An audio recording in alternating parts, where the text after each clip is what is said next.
Tenho 89 anos. Vi mais de 200 pessoas morrerem nas minhas mãos. E as que mais me assombram não são as que morreram em acidentes de trânsito, nem as que sangraram até a morte em assaltos, nem mesmo as que queimaram em incêndios. As que me assombram são as que pareciam perfeitamente saudáveis até o exato momento em que deixaram de estar. Deixe-me contar sobre uma manhã que nunca vou esquecer. 14 de outubro de 1983. 6h47 da manhã. O rádio range. Homem inconsciente, sem respiração. Jardim Paulista. Parece rotina. Depois de anos fazendo isso, você desenvolve um sexto sentido para saber quando algo vai ser ruim. Naquela manhã, eu não senti. Deveria ter sentido. Chegamos em 6 minutos. Uma casa bonita, portão automático, 2 carros na garagem. A esposa nos abre a porta de roupão, o rosto transtornado, repetindo sem parar. Isso não pode estar acontecendo. Isso não pode estar acontecendo. Entramos na cozinha. Lá está ele, estendido no piso de porcelanato branco, um copo d'água quebrado ao lado. 51 anos. Físico atlético, pele bronzeada, shorts de corrida ainda úmidos de suor. Sem pulso. Iniciamos a reanimação imediatamente. Compressões, ventilações, desfibrilador. Primeiro choque. Nada. Segundo choque. Nada. Adrenalina. Atropina. Terceiro choque. O corpo dele salta sobre o chão, mas o monitor continua plano.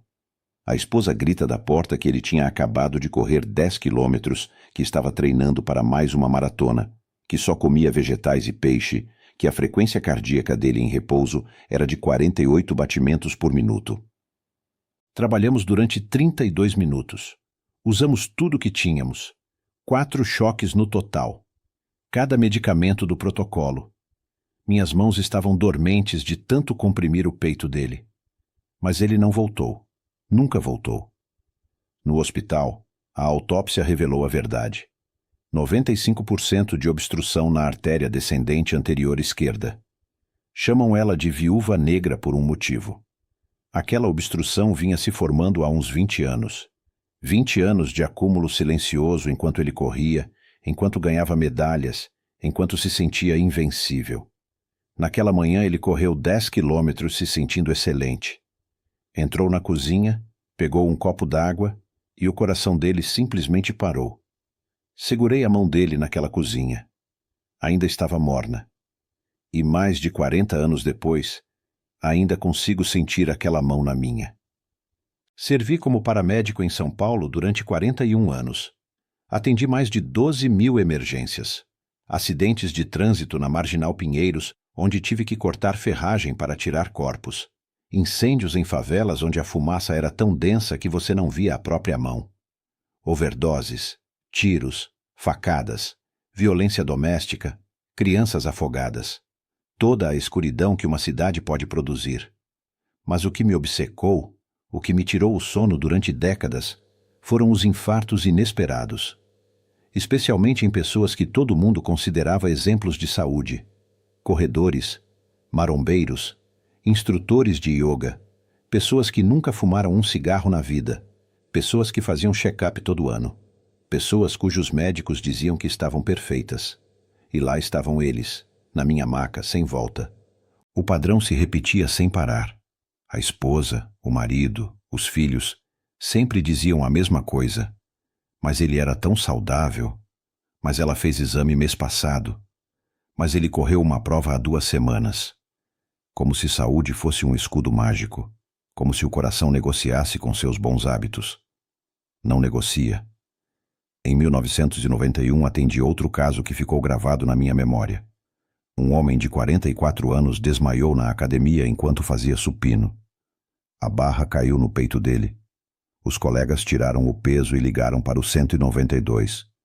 Quando chegamos 6 minutos depois, ele já estava roxo.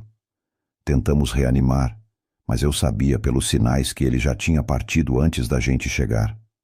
A ficha da academia mostrava que ele treinava 5 vezes por semana. A esposa nos contou que ele estava tentando perder os últimos quilos antes da reunião de turma da faculdade, que ele andava cansado nas últimas semanas, mas achou que era de treinar demais. Nunca relacionou o cansaço com o coração. Por quê? Porque achava que era saudável demais para isso. Com o tempo, comecei a entender uma coisa que os médicos me explicaram depois. Nem todas as obstruções são iguais. As placas grandes, de 70% ou 80%, costumam dar sinais. Dor no peito ao subir escada. Falta de ar. Pressão. Essas placas são estáveis, calcificadas, previsíveis. Mas as placas pequenas, de 40% ou 50%, podem ser mortais. São instáveis. Estruturas frágeis cheias de material inflamatório, como bolhas prestes a estourar. Quando se rompem, o corpo reage formando um coágulo. E esse coágulo pode bloquear completamente a artéria em questão de minutos. Bloqueio total. Súbito. Sem aviso. É isso que mata a galera saudável. 7 de março de 1995. Isso se tornou pessoal. Meu irmão mais novo, Marcelo, era o mais saudável da família inteira. Corria desde os anos 70. Vegetariano rigoroso. Meditava toda manhã. Tinha acabado de se aposentar e estava planejando viajar o mundo com a esposa. Tinha a vida toda pela frente. Naquela manhã, ele saiu para correr como sempre. Voltou para casa, sentou na sala e sofreu uma parada cardíaca fulminante. A esposa dele encontrou ele 1 hora depois. Ainda estava morno. Meus colegas atenderam a chamada. Me ligaram depois. Disseram que não tinha nada a fazer, que tinha sido instantâneo. A autópsia mostrou 90% de obstrução na mesma artéria maldita. A viúva negra. Colesterol perfeito. Pressão arterial perfeita. Histórico médico impecável. Exceto pela única coisa que realmente importava. Depois de perder o Marcelo, fiquei obcecado. Conversei com cardiologistas. Li pesquisas. Fui em congressos médicos nos meus dias de folga. E descobri uma coisa que me deixou furioso. Os check-ups tradicionais não detectam isso. Os testes de esforço medem o quanto você aguenta sob pressão, mas não mostram o que está se acumulando nas paredes das suas artérias. Os exames de sangue te dizem o que está circulando no seu sangue, mas não se está grudando nas suas artérias. O estetoscópio detecta arritmias, não obstruções silenciosas. A única forma real de saber é olhar diretamente dentro das artérias. É aí que entra o score de cálcio coronário. É um exame rápido, sem agulha, sem contraste. Detecta placas calcificadas. Um score 0 significa que não tem cálcio. Acima de 100, você precisa de atenção. Acima de 400, você está em perigo extremo. Também existe a angiotomografia coronariana, que consegue visualizar até as placas moles, as instáveis, as assassinas silenciosas. Aos 73 anos, finalmente fiz meu primeiro score de cálcio. Resultado: 482. Uma bomba relógio no meu peito. A angiotomografia confirmou placas moles significativas em 2 artérias. O cardiologista me disse que, sem intervenção, provavelmente me restavam 2 anos, talvez menos. Se esta história te interessou, não se esqueça de se inscrever no nosso canal e diga-nos de que cidade você nos está vendo. Continuamos. Prometo que essa vai ser a melhor história que você vai escutar na sua vida. Colocaram 3 stents em mim. 3 dias depois saí do hospital com o fluxo sanguíneo restaurado.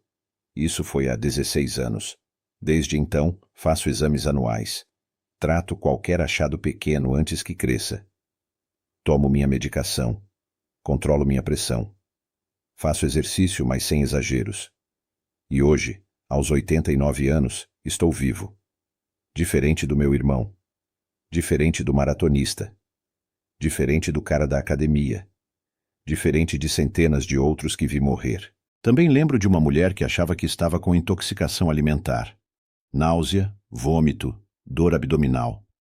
Quase não ligou para o 192. A filha insistiu.